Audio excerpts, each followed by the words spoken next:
All right, friends, so you know how this whole preseason has been about Mike McCarthy figuring out who we can actually trust on this roster, right? Which guys earn a real spot and which ones are just camp bodies. Well, this week, he came out and said something about tomorrow's game against the Bills that tells you it's not just another exhibition to him. He's treating this whole trip different, planning around it like it actually decides something. And when you hear the way he's talking about the days right after this game, there's a weight to it that you don't usually get from a coach this deep into preseason. So stick with me, because I'm going to walk you through exactly what he said, and I'm also going to get into the 4-quarterback decision hanging over this staff right now, and why that call matters way more to this roster than people realize. Hello, Steelers fans. If you're new to the channel, go ahead and hit that subscribe button. Now, when I actually watch tape from this camp and read into what Mike McCarthy has been saying, this whole Buffalo trip is the first road trip of his tenure here, and that's not nothing, guys. He's been joking around about stuff like making sure the team gets to the right airport, little details like that, but underneath the jokes, you can tell he's dialed in on getting every single piece of this trip right. He said it himself. He's had a chance to walk the terminal, see how the team leaves, what's expected once they land in the opponent's city, all of it. And I think that tells you a lot about how this guy operates. He's not just worried about X's and O's, he's worried about the whole operation. Because come the regular season, this is the routine they're going to live by. Thursday night kickoffs, that 91-man roster grind, all of it. But here's what really stood out to me. This game against the Bills isn't just the finale. It's the first time these two teams are wrapping up their preseason schedule, which means right after this game, both teams got to start cutting down to 53 by Sunday at 6 p.m. So this trip to Buffalo, it's basically the last chance a bunch of guys get to put something on tape before somebody in that front office makes a decision on their whole future. And McCarthy was pretty honest about how that part of the job sits with him. He flat out said he's not looking forward to the next 4 days because he's been with these guys since April. He sees the extra work they put in outside of just the required stuff, weekends, early mornings, and now he's got to be the one looking these guys in the eye and telling some of them it's over. I mean, that's the human side of this business that people forget about sometimes. We sit here and talk roster bubble like it's a fantasy football exercise, but for these players, this is their livelihood on the line. And that's exactly why Elandon Roberts stood out to me when I heard him talk about this.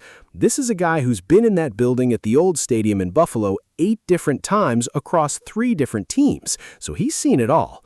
He said walking into the new stadium is going to feel a little weird for him since he's so used to the old back roads getting in through the community. But what really got me was how he talked about his own approach heading into this.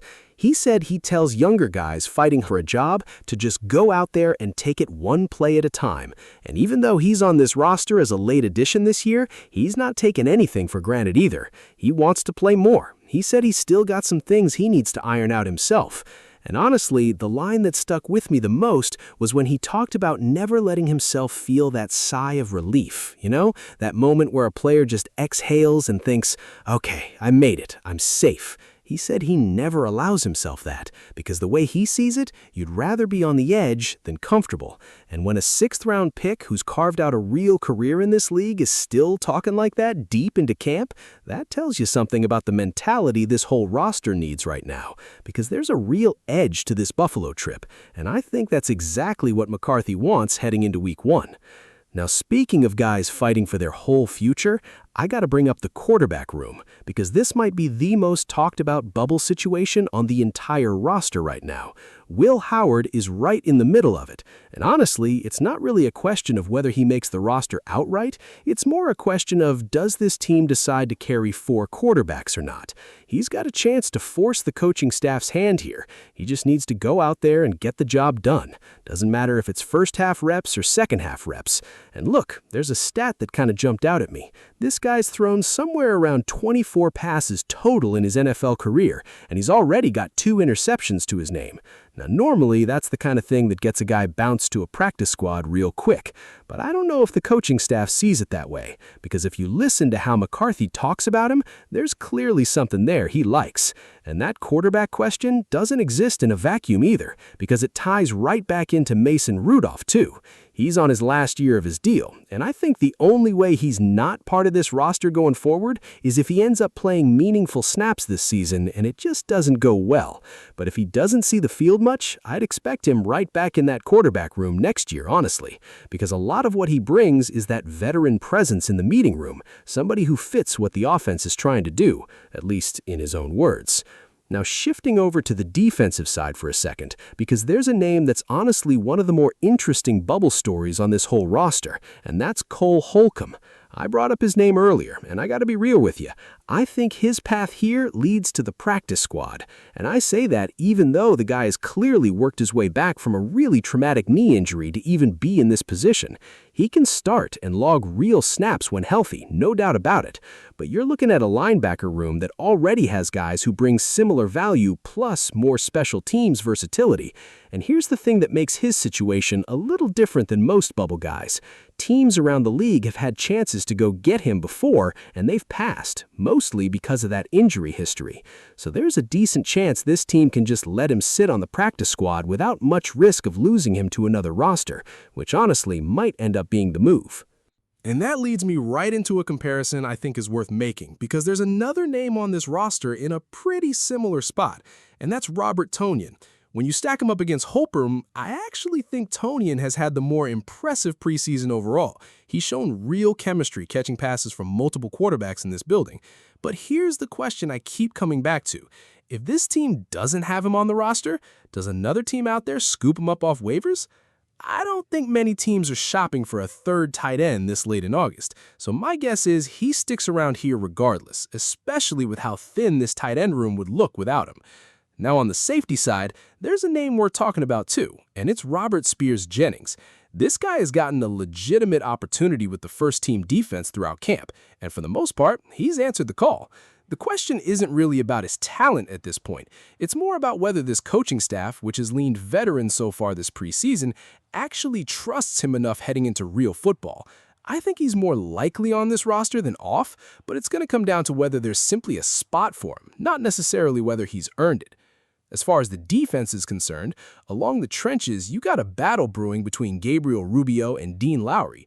I think Lowry ends up being the guy who gets squeezed off this roster, mostly because this team might lean toward keeping a younger developmental piece like Rubio over a proven veteran depth piece. Now switching over to the offensive line, there's Ryan McCollum, and I just don't see a real path for him here, mainly because the depth chart at center and guard is already pretty well established with healthy bodies ahead of him. Now at running back, I don't think there's much drama at all, and that's Travis Homer. He looks like the guy at that third running back spot, plain and simple, and I don't see much reason for that to change heading into Buffalo. But the name that does carry some real drama at that position is Caleb Johnson.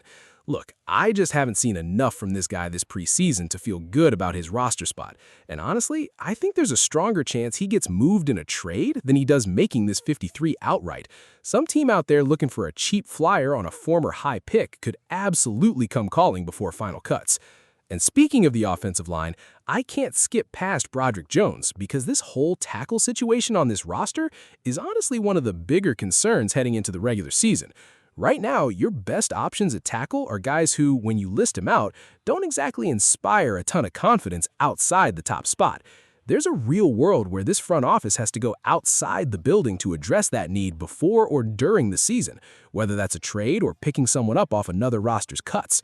Which actually brings me to the trade candidate conversation as a whole, because when you look at guys like Caleb Johnson, Will Howard, Cole Holcomb, and Ryan McCollum, I think it's pretty clear Caleb Johnson holds the most actual trade value out of that group by a good margin.